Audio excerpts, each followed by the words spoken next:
Welcome. This is our SLP GradTalk, and this is a monthly chat that we offer for any SLPs in their journey, but really supportive for rising clinicians to think about and consider all of the different aspects of the magical world of speech-language pathology. So we'll give a little introduction about who we are and then talk about more of the topic. We've looked at some of your questions that you sent on the sign-up form, and we're just going to have this as an open chat. Mari and I will share our experiences, and if you've got specific questions, feel free to type them in the chat or just unmute yourself and share it with us that way. But we want to be thinking about even some more from general to could be very specific, what's going to be helpful for you in thinking about different clinical experiences or considering possible job placements, or just where are your interests in terms of developing your experience as a clinician. Mm-hmm. Okay, so brief introduction. My name is Serena Merle, or Nina is my nickname, and I am the owner and director of a private practice called the Airplane Spoon. And I have been an SLP for almost 10 years now.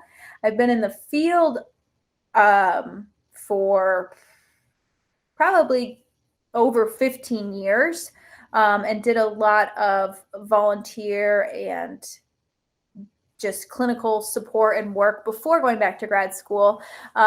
And I would say my biggest clinical interests are medically complex children, infant and medically complex feeding support and swallowing support. I love so many things. I think that gestalt language processing and neurotypical versus neurodiverse language development is very interesting in supporting a lot of our autistic and neurodiverse children, as well as social skills development. And I love AAC, which we'll be talking about next month. I don't know. I love it all. I think that I don't love supporting articulation with R's and L's. But even that could be a little interesting. And so there's just so much in our field. And I think that's why we want to have this time too, to have those questions and to just chat more, because it's a giant field and there's so many opportunities and lots of things that even, us as clinicians haven't experienced and can keep growing and learning that way. Okay, that's me.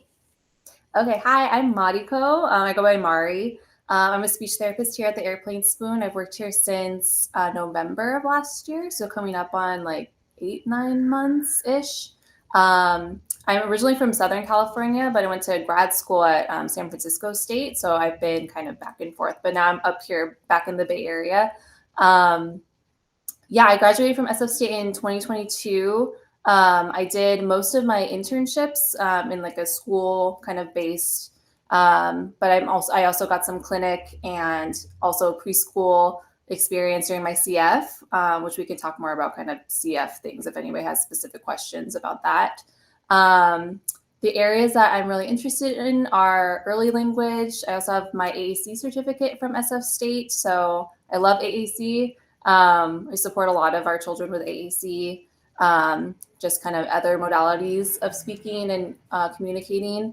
I'm gaining a lot of experience here with some fields I've never really worked with before, like apraxia of speech and other things like that. So that's been really interesting. So excited to be here and to talk to all of you. So today's topic we have is thinking about the field of pediatrics and the big, broad range, and basically trying to divide the settings into two. There's pediatrics schools, and then there's pediatrics medical. And so we'll talk about the medical after we talk about the schools. And there's a lot of things that could be kind of intertwined into the medical, but I think in terms of kind of big picture organization, that clear distinction, it relates a lot to how we're doing diagnoses and billing, and a lot of just the inner workings of our thought process of how we're recommending goals and how we're evaluating and things, and what are we aligning to in terms of academics and school versus like development and like big picture more on the medical side. So let's talk about schools first.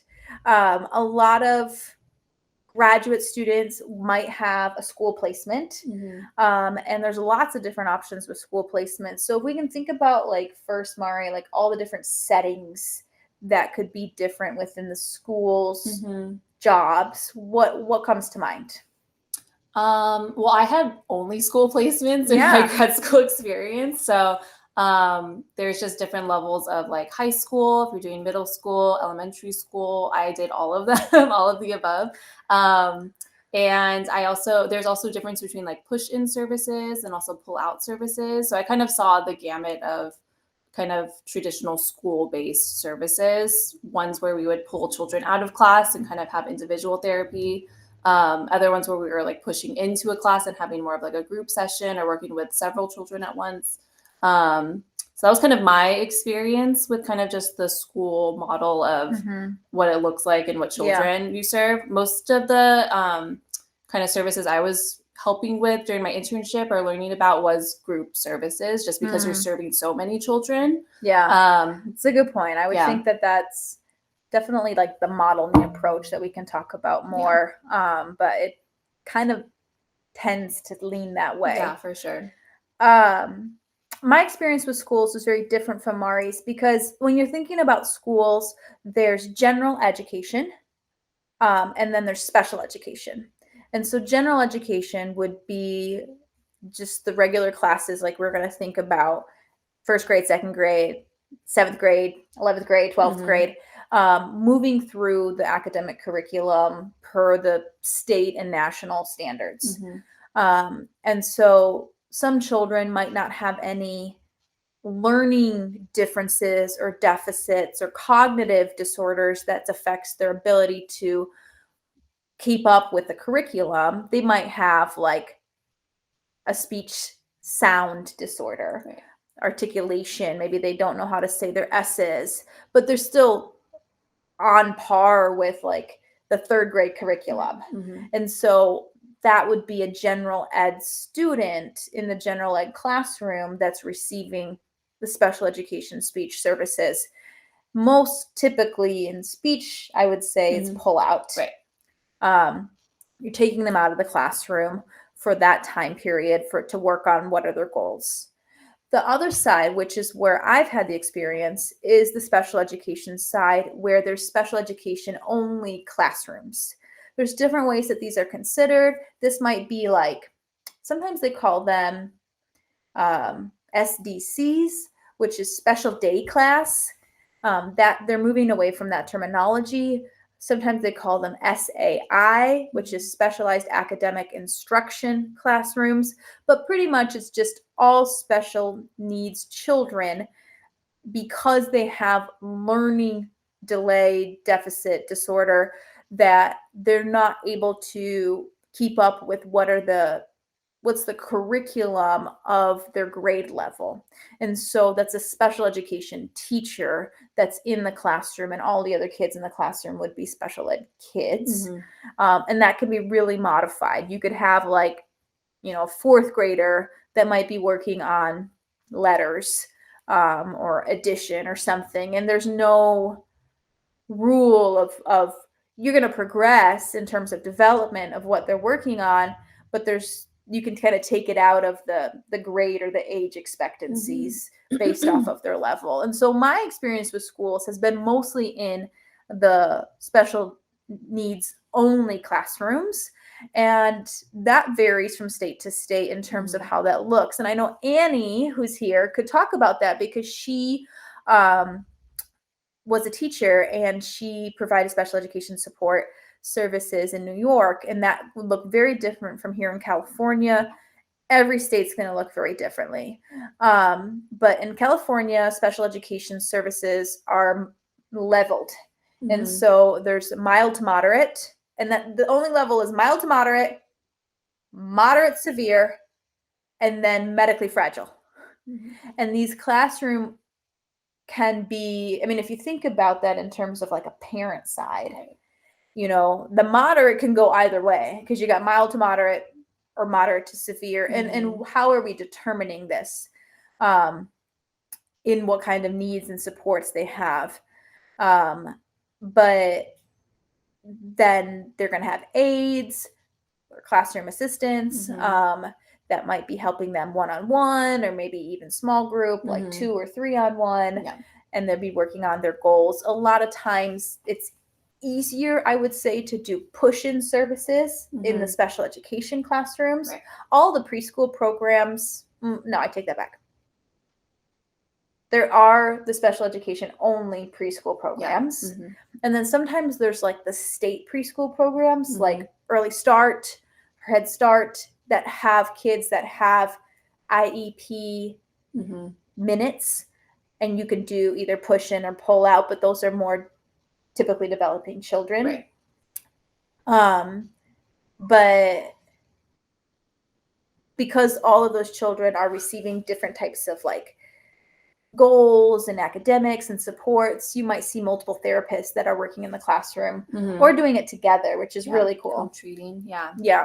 Yeah, I remember in grad school I was hearing a lot about like we had like a whole kind of section on like IDEA and like least restrictive environments and all those things, and you really see that in the special education side in like a school, because that's kind of just the laws and rules that they're going off of. I'm just going to translate for a second. Every area has their own acronyms and rules and laws, and so IDEA or IDEA, however people call it, is a national regulation about everyone getting equal access to the education they require. And then LRE, which is least restrictive environment, is also a national law that says that a child should not be like taken away from their ability to be with their same age peers. I mean, basically as least as possible. And if they need to be pulled out if they need to be in their own classroom environment, how do they have opportunities for inclusion? Right. But there's so many. There's like 504 there's so much. IEP and all these acronyms that you would learn in that setting. So you don't have to worry about that. I feel like I like heard them all of a sudden. I was like, oh yeah, that's what I learned in school actually. To see it like in real life was like, oh yeah, that makes sense. We are actually following the law. There's all these like, different rules and regulations. So I think in schools, like it's a lot about like, what do they call that in compliance. They talk about having schools and timelines be in compliance. So you have like 60 days to do the evaluation if a family requests an assessment, and there's all these laws and rules. And so in the school side, the regulations are very much like the state and national law and timelines to be doing everything that's expected. And everyone's got to follow these same rules. And we'll compare that to the medical side, which is different because and so schools, it's not HIPAA in terms of confidentiality, as they're not medical services. It's FERPA in terms of like confidentiality and schools protections, but they're a little bit different in terms of how we are assessing a child. In schools, you have to show eligibility by meeting a certain criteria. And typically that would be below the 7th percentile in any given area for their age. So let's say we're talking about, expressive language. You're going to do an assessment. You need to have a standardized score. You need to have some sort of percentile, but they need to show that they're below the 7th percentile to be eligible for special ed services. And so the tricky thing is sometimes a child maybe is at the 8th percentile or the 9th percentile and they don't qualify. Now, that doesn't mean that they wouldn't benefit from support. It just means that they're not behind enough to get the free and appropriate services from the special education department. Had you run into that before? Happened a few times. Yeah, I think in those scenarios, I mean, that's pretty common actually. When you're doing just a lot of assessments, you'll run into that pretty often, I would say. What I did I was doing my CF during that time in a preschool. So we had like a jillion assessments, like so many. Preschool is like kind of notorious for having like a ton of evaluations and assessments. My supervisor was really great, and she was just telling me if we can fully demonstrate a need for services, we don't necessarily need to be so strict to the 7th percentile if we can do it in other ways. Like if we have like a language sample, if we have, like a speech sample, if there are other ways that we can demonstrate a need, then we can kind of make our case. And then there are other times when you are in an IEP meet, which we'll talk about IEPs, I think, later on, an IEP meeting with the parents. And if you can give them things they can try at home, ways that they can carry over those skills, then that might be the best you can do in those scenarios. If they don't qualify for services based on their scores. Yeah. And the tricky thing, I don't know if you ran into this, is that you can't recommend anything that's not like free resources because this is the law, and that it says that if a child shows need, they need to be able to have access to that for free in the public school system. And so if you're like, they don't qualify, but they would continue, to benefit from maybe private speech, you can get in trouble in many cases because we can't, in the school side, you can't recommend that, or else the school would be liable to pay for that. So a lot of times it's like knowing the rules and what's allowed and what's not. Right. And there's a lot of training on that because there's a lot of protections. And like you were saying, all the laws and everything. And so on the school side, I would say you hear a lot about all of these special ed laws and requirements and regulation. Yeah. For sure. But the thing is, on the school side, we don't actually diagnose. You don't provide a diagnosis code. What you do is you determine eligibility category. And in special education, there's 13 different categories for eligibility. And that could be from like motor impairment, if they, needed support for walking or something. That could be like visual impairment or hearing impairment. And so part of that, there's speech and language, SLI, impairment. I'm saying impairment, I don't remember the I. Speech and language impairment. There's, and so there's fluency or stuttering or something. Yeah, and so it's kind of like, what's the area? And then within that, there's check boxes of like receptive language, expressive language, social pragmatics, articulation, speech, fluency, and then you would check those appropriate boxes to then create the IEP goals and the recommendations for minutes. Now, the hard thing is sometimes, like Mari was saying, is that you might feel it might be best to do individual minutes for a child. And you might be hearing from your special ed department that you need to be recommending group minutes. Now, this is a little bit of a tricky situation because clinically, your recommendation should be what's best for that child to show progress. Now, speech goals should probably be individual unless they're at the conversational level. But if you have a child that has no idea how to make an S and they're in group, that might not be so beneficial. But because of capacities, because of caseload and staffing issues, sometimes you might be put into this tricky situation where you have to recommend groups because there is not enough minutes to offer individual for everybody. Did you run into that? Yeah, for sure. That happens quite often. Scheduling is its own kind of beast, I think, in a school setting. I think there's definitely pros and cons. Depending on if there's multiple SLPs at one site, you probably are like sharing a caseload. You might not have like full capacity. And then you can kind of like make your schedule as you want based on what everybody's recommendations are. But then on another side, you have to factor in what everyone's recommendations are. Some kids might have, like twice a week individual recommended or in their IEP, which you have to follow. But you have nowhere to put them. So you have to like move everybody around.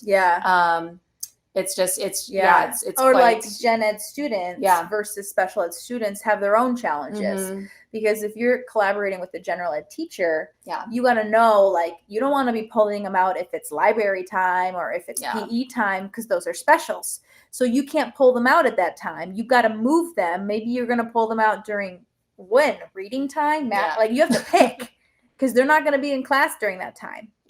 And then you got to navigate that with all of the different teachers that you see. And sometimes they're going to be like, no, we can't do that time. And no, we want to move that. And then you got to move everybody. And then on the special ed side, it's a little bit more open because, again, there's not the same level of curriculum. There's more flexibility. But then you're navigating with all of the other providers for their time. And so it's like, oh, I want to go see, Max at 9. And they're like, no, Max is in physical therapy at 9. And so you can't. Super common. Very common. It's like you will run into that, I'm sure. You go to the classroom and the kids are not there. They're outside or something. You like plan for it and you get there and they're like, oh, they're sick today. And they didn't tell you.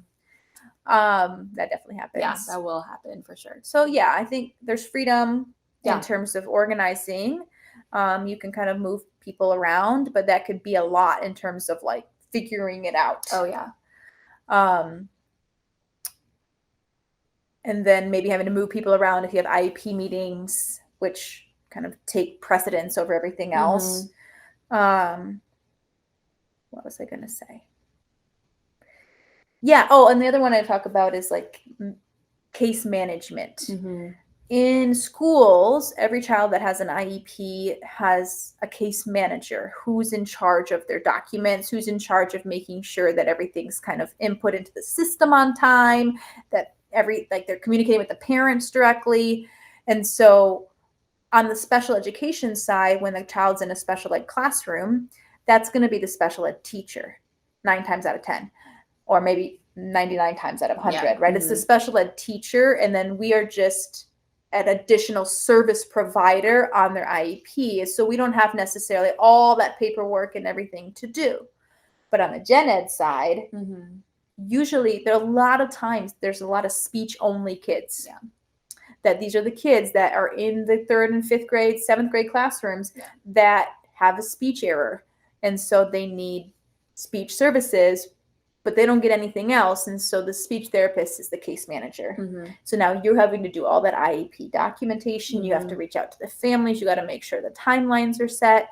So there's this invisible workload that has to be understood, because I always say there's a huge difference between workload and caseload. And so often, no matter what the setting is, every single setting, right? Schools, hospitals, skilled nursing facilities, private practice are going to look at caseload, right? How many clients, how many students, how many patients are you serving? But in an example, I was the AAC specialist for a district, and I was an additional service provider on all of these special education IEPs, and I had about 32 kids on my caseload. And a general education SLP that would basically be assigned to one school, like an elementary school, and they'd have all of those, might have like 80, 90 kids on their caseload. But the difference might be that they might be seeing that child once a week in a group of 5 or 6 kids. So they can see 5 or 6 kids at once, one time, 30 minutes a week, and that child's therapy time is done. Mm-hmm. Whereas some of my kids were 4 times a week. Mm-hmm. So my 30 some kids, the workload was actually a lot higher Mm-hmm. than these higher caseloads, Right. because they had higher needs. Mm-hmm.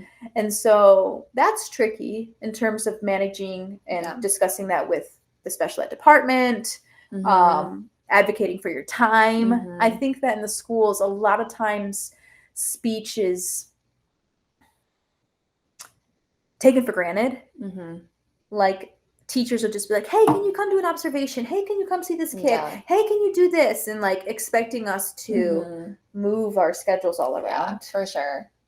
In the preschool, kind of referrals were like a big topic of discussion. So we would just get so many teachers being like, I think this kid needs speech, or can you come look at this kid? Or like, I would be observing one kid and then you'd be like, oh, check out those other 3 over there. Like, I also have concerns about them. So that's a big part of it too, is kind of getting those referrals, because you'll get them from parents. Well, in the preschool, you'll get them from parents and you'll get them from teachers as well. So that's a big part of it too. Also just collaborating with teachers in general, collaborating with we talked a little bit about co-treating with other providers too. That's probably like my favorite part of working in a school. On one side it's awesome. The other side it's a little tricky. That was what I really enjoyed. Working in a school was just being on like an IEP team, because I was just collaborating with kind of the same teachers, the same like OT and PT. I did have like a lot of opportunities to co-treat, where we just work with the same child in one session together, and that was really great. So that was definitely like a pro for working in school. I just really enjoyed being on like an IEP team and like collaborating with teachers, and other PTs and OTs were great. Yeah. I love that too. Yeah, it's just so cool to get different perspectives. We also had like a vision specialist, and we had like assisted PE, adaptive physical education. So it's a PE teacher, but they have to understand about different bodies. And so if they're in a wheelchair or they can't really move that well, that was cool. Nurses sometimes, because there was medically complex children. And so, it's pretty collaborative. Yeah, I learned so much from like the special education teachers and like the OTs. So that was definitely my favorite part of working in a school setting. Yeah. So as we're getting to the halfway point of our talk, I just want to open up for any comments or questions about schools in general. If you have any thoughts or worries or any situations where you're like, what would you do in this setting? Or if we have experience on that, then we'd love to chime in. Does anyone have anything they want to add or ask? Yeah, well, I was thinking about all of the information. I understand a lot the complexity of just general ed. I thought when you both start talking about general ed, it's going to be a lot more simple. And then it became this massive system that has a lot of things that are not very well connected. So my question is, do you think that for new SLPs, is a good idea, even though they are maybe they are medical SLPs, is a good idea to go to a school setting so they understand the complexity of it and then transition to medical? Or do you think that those are still 2 different things, and then if you want medical, then you should focus more on medical? And I think this also will make sense with the next part of the conversation, but I'm just wondering about that. No, that's a good question. I felt that was kind of a question I was wondering, because I only was able to do school internships in grad school. So after grad school, I really wanted a non-school clinical fellowship just to kind of seek out that experience. Honestly, I feel like the experiences really just kind of inform each other.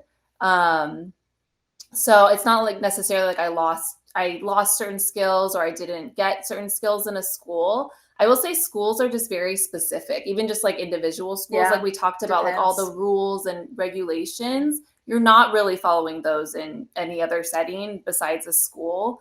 And each school is so different too, and just kind of the structure. even from like site to site. Yeah, because for sure.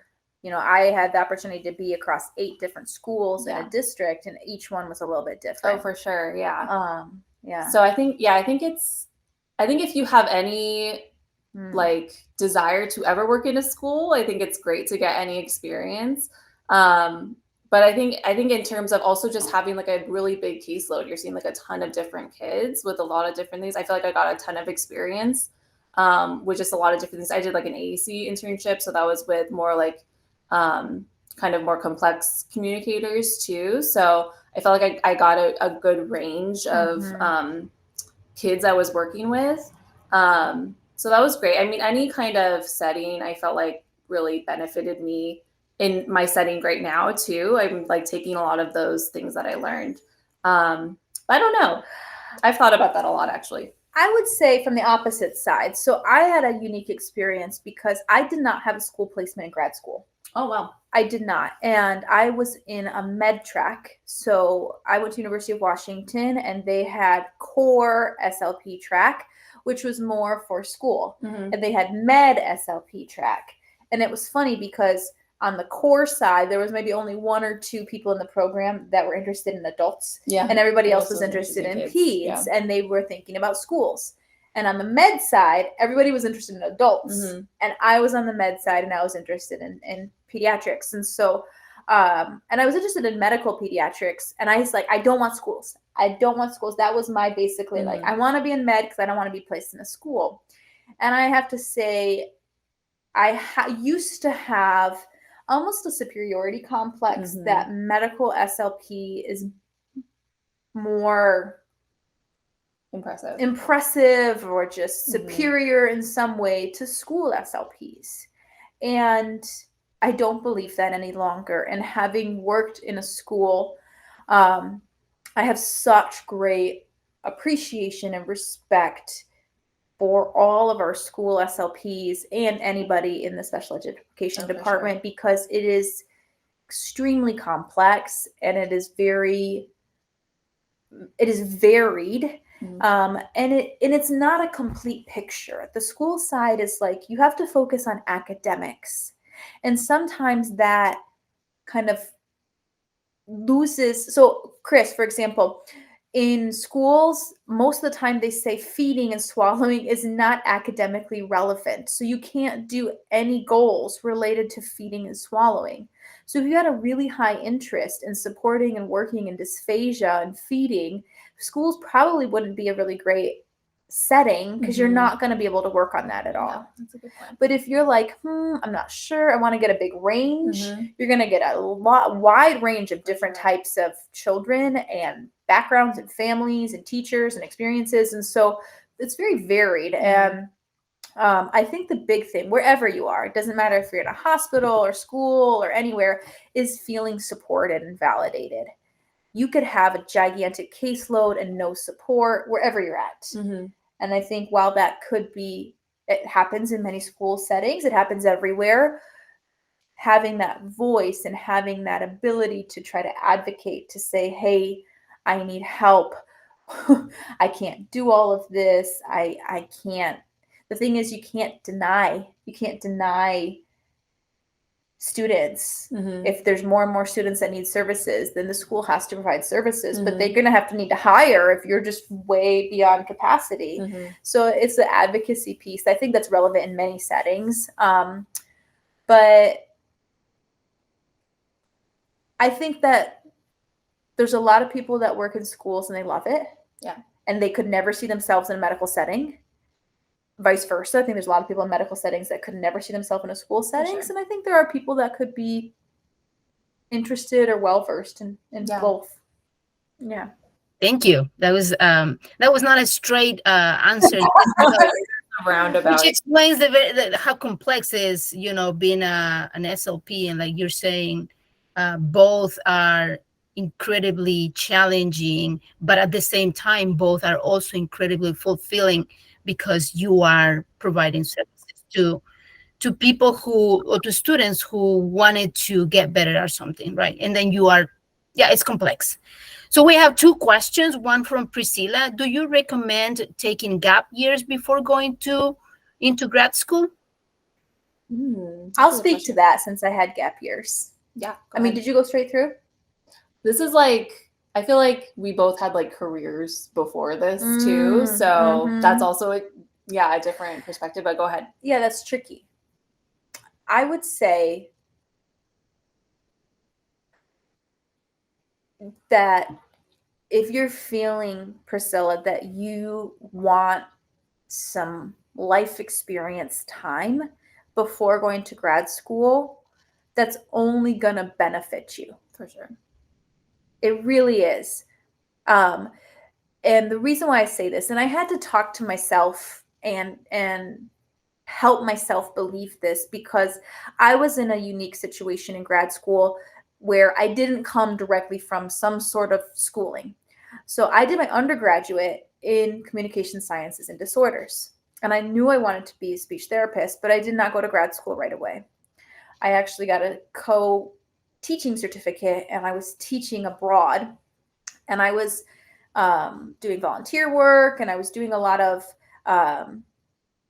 experience, but and I applied to grad school, and it was within 5 years of undergraduate graduating. And so I had all my requirements. I had to redo my hours, my 25 observation hours, because they had just expired, which I found out a month before graduate school. So I had to get it all.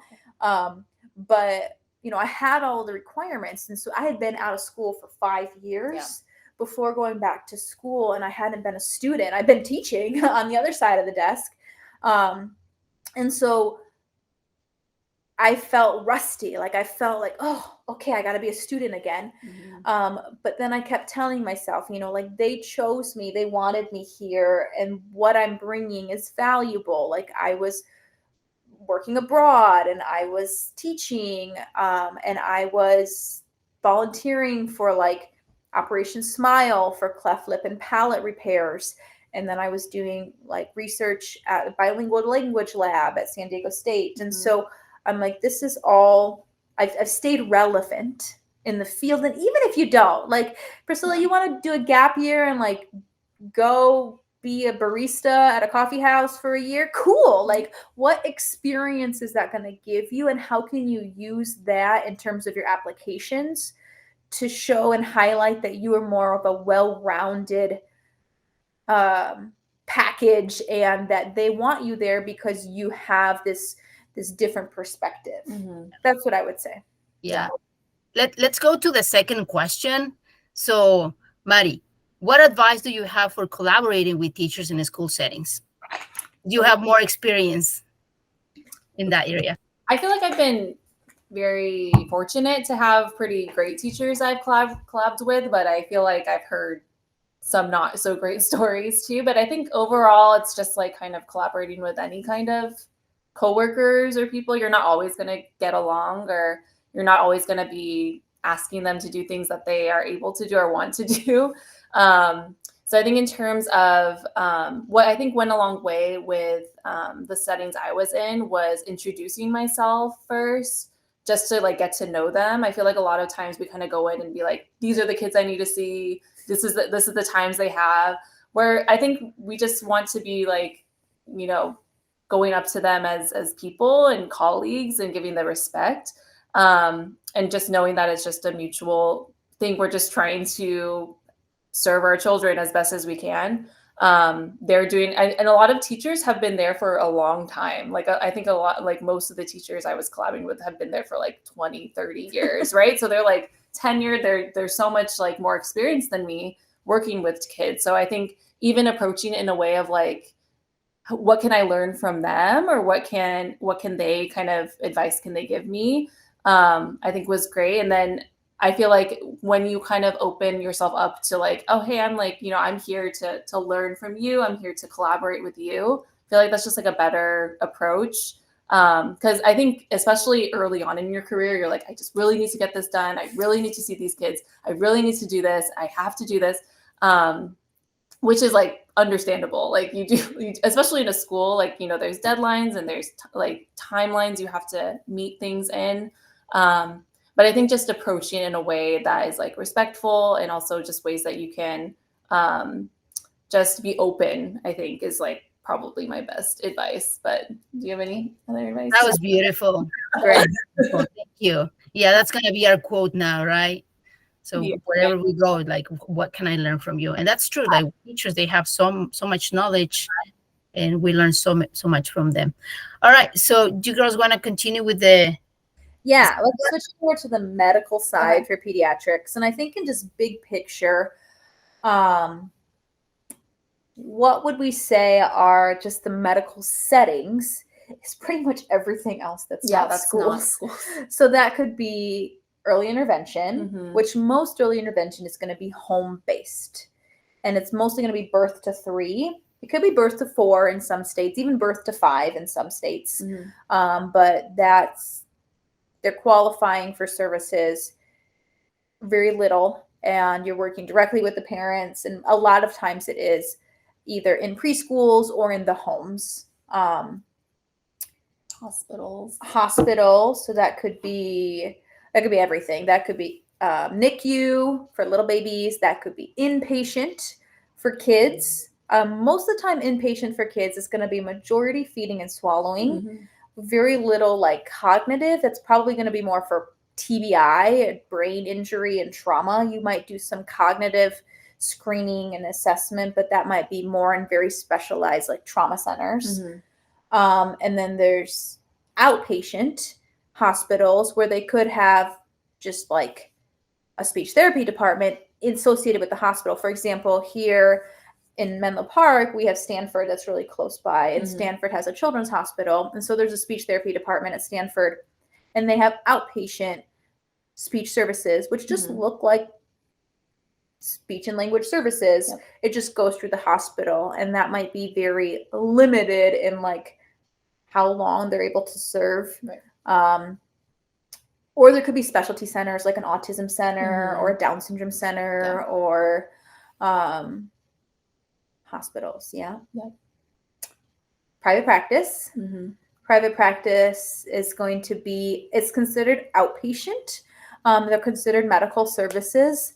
And so that could be a clinic, that could be home-based services, that could be school, like contracts. If you just privately have created contracts with schools to support them, either with their IEP minutes, or sometimes it's like training staff or supporting family members or things, like with AAC or something more specialty.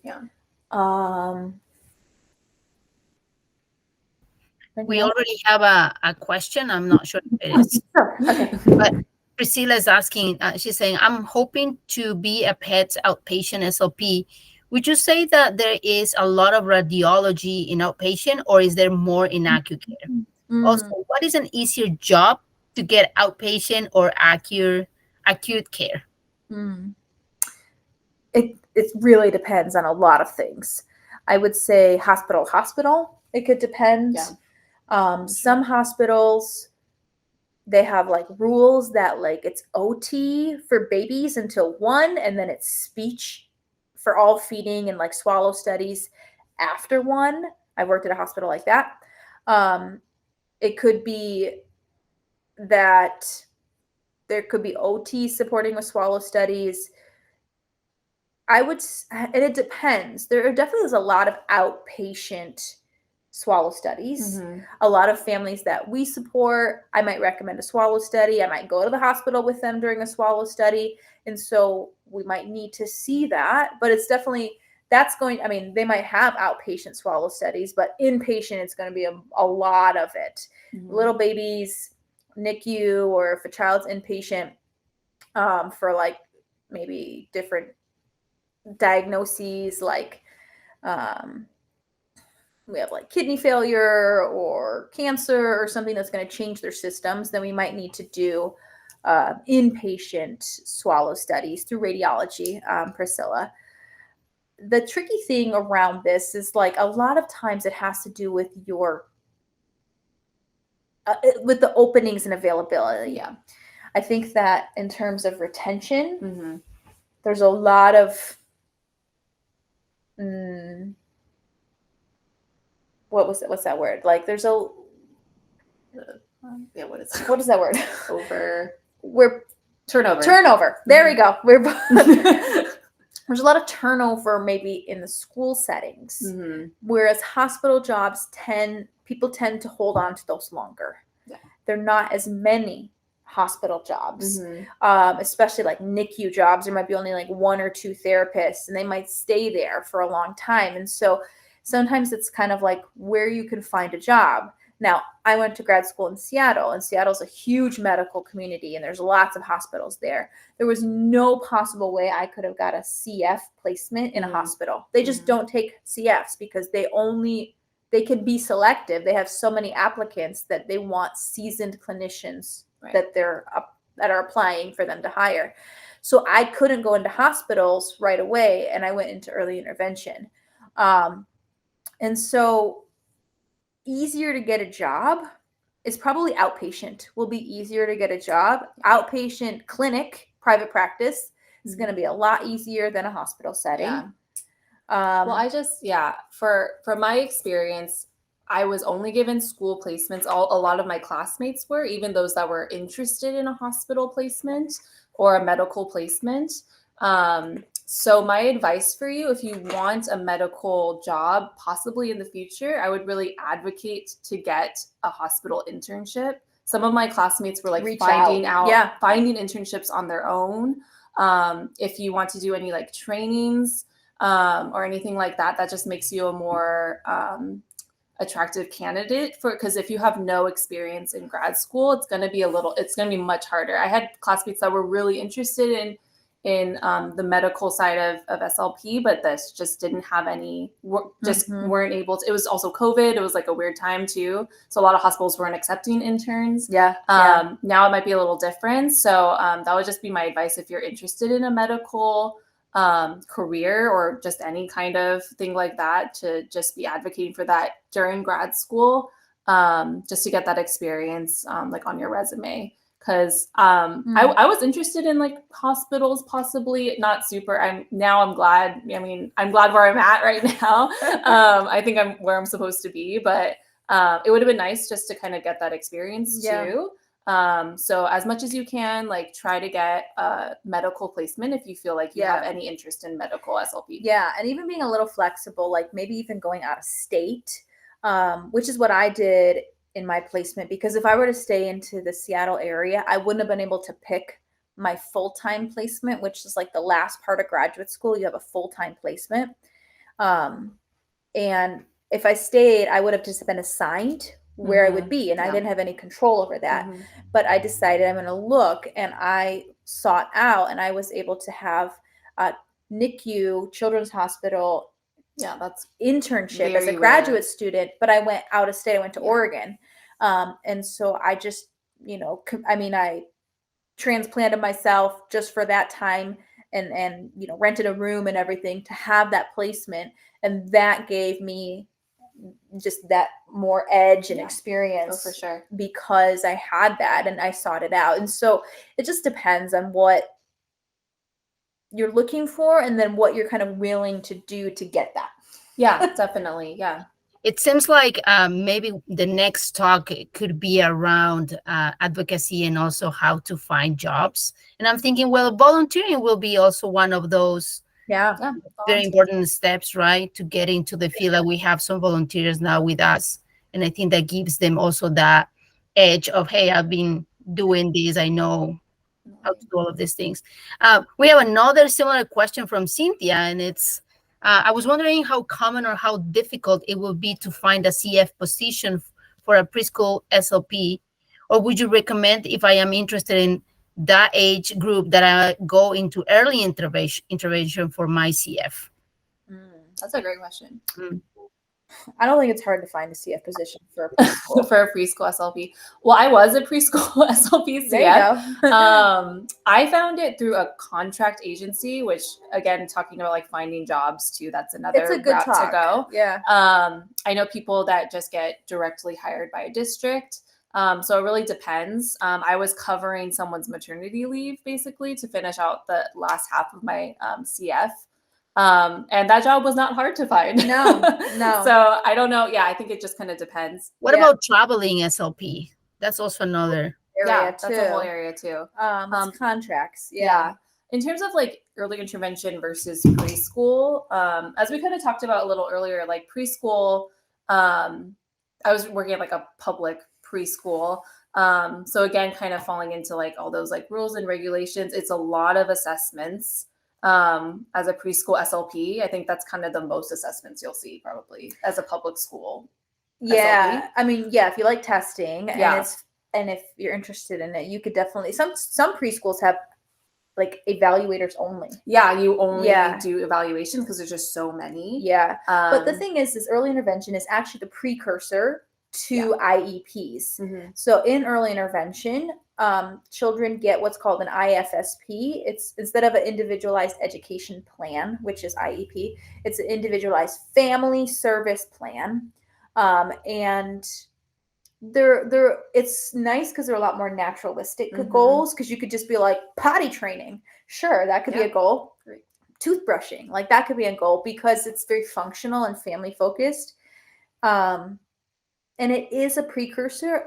Early interventionists have to work with the school districts when a child is approaching 3 years old to get them tested and transition them into special education services by their 3rd birthday. So they're aligned. And I would say early intervention is kind of a middle ground where you can have medical support and it's like pre-education support. So like in early intervention, I saw a lot of medically fragile children for feeding because I had NICU experience and I did additional trainings and things. And so I had a lot of tube fed babies and I could support once they came home from the hospital after they were discharged, that home continuation. It was more medical. And that was an advantage that I could make that early intervention align more on the medical side. Yeah. But sometimes early intervention is you just get a bunch of 2-year-olds that can't talk. And so you're just playing and doing early language all the time. And they're all transitioning right before their 3rd birthday. Yeah. And early intervention is mostly parent involved, right? Except if you do preschools, you can do like push into the preschool classrooms too, to get their minutes. Yeah. If you're interested in like early intervention, like home health kind of early intervention, it would be mostly like parent involved, which is very different from a preschool job where I would interact with parents if we had like speech only kids. I would interact with them at drop off and pick up kind of only, or during like an IEP meeting.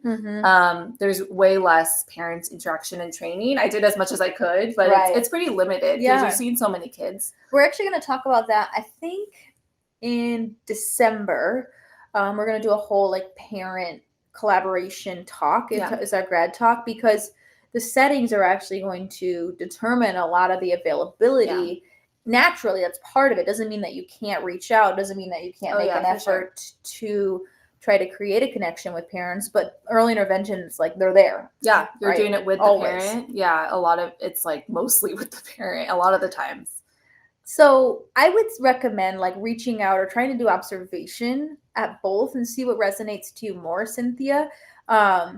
Because that's going to be a guiding factor. And also it just really depends on where you at, because, for example, I got placed in an autism center and I knew nothing about autism. I was terrified of it. And I was like, what is this? Granted, this was like 10 years ago where it was like, nobody talked about autism and it was very silent. And I was super scared and I'm like, no, I don't want to have this placement. And I ended up loving it. Right. And so it shifted my perspective, but because I had that experience. Yeah, for sure. So I think in terms of big picture of thinking about medical versus school, school's going to be a lot more similar wherever you go. You're going to have differences in terms of like scheduling, who's your director, how much support you have. But like overall, if you're a school SLP and you move to a different district, you move to a different state even, there's probably going to be a lot of overlap. Versus like medical SLP, I think could be very varied depending on where you're at. There's a big range of things you would be working with. And it doesn't even necessarily, I mean, school SLP and medical SLP could look very similar in terms of like an outpatient practice. Some kids get private speech and it's at a clinic. And And that could look very similar to school speech, right? They just go, they have their speech session. They might be working on articulation. They might be working on language. And they have their little time. They go with the speech therapist. They play their games. They do their flashcards or something. And then they go back home. So it could look very similar to like a school speech session if it's more of like a generalist clinic. But in terms of specializations, if you're interested in specializing in something, then I think it's important to find something that allows for you to really develop that more. Because in the generalist areas, you're not going to get a lot. You're going to get a little bit of a lot, but you're not necessarily going to get a lot of one specific area. Yeah. Yeah. I think the other big thing is just understanding, what is guiding it. And the other side on medical, I think what's really important is diagnoses. We didn't talk about that much, but insurance. You are providing a medical diagnosis. And that is a label that parents, in terms of like parenting we're talking about, right? They hear that. And if we say like your child has a mixed receptive and expressive language disorder, that can, shake them a lot. If they're like a disorder, right? They might hear that. Whereas at schools, you're not using that terminology. You're going to say they qualify for special education. And so there's just there's different levels of kind of fragility and navigating the parent conversations too on those sides. Yeah. As someone who's worked in both, I loved working in a school too. I think there's definitely pros and cons to any kind of setting you're going to work in. I think it is. Yeah. I think it's just great to get a good holistic view of wherever you're going to see yourself working as much as you can. Sometimes you won't know until you work there also, but I think if you intern, if you volunteer, I think that's great to just get an idea of kind of like what are the great things about working here, what are the things that I'm probably not going to love doing. Which there'll always be. There always will be, yeah. So I think, it's nice to talk about kind of like the pros and cons of both. Yeah. I think what you got to keep in mind though is that we are in a very high demand field, and there is a lot of room for negotiating on the table, because on the school side, they're always looking for more speech therapists. And most of the time they're understaffed. Yeah. And so you're not going to have necessarily a hard time finding a job if you're really interested in working in the school settings. Now, on the medical side, we're still in high demand, but there's just less positions available. Yeah. But it doesn't mean you can't find it. I know some of my classmates from grad school, they went to a more remote area. And so here they are working in a hospital. They might be the only SLP in that hospital, but they get to see like the gamut from like peds to adults, and it's a medical setting because they relocated out there. Yeah, so there's a lot of opportunity. And I think we can definitely keep the conversation going for jobs and how to self-advocate and make sure it's a good fit. Because I think in anything, like, I don't think burnout is too much. I think burnout is not having enough support. And so thinking about, our field, and there's so much, there's a lot of room for us to continue to have that advocacy from our boards and ASHA, but it doesn't mean that we don't have any power in terms of trying to have our job fit better for us. Yeah, definitely. Yeah. Are there any other comments or questions as we wrap up? I know we're 1 minute over. No, you can wrap up now. We're done. Okay, well, everybody, thank you so much for being here. We have recorded this, and so we will share it on our Airplane Spoon YouTube page. Feel free to share it with any of your classmates or anybody you know that might find this beneficial. And next month, we'll see you for our grad talk, where we'll be talking about AAC. All things AAC. So if you're interested in supporting a non-speaking or a limited verbal or just development of language for our little ones in general, and this could be applicable for adults as well, it's all things AAC. Join us next month. Let me check the time on this one because I have it. Is that not the same time? Well, it's the same time, and it is Tuesday, August 27th, same time, 6:15 to 7:15. Share with your classmates. We'd be happy to send them the Google Meet, and we'll see you there.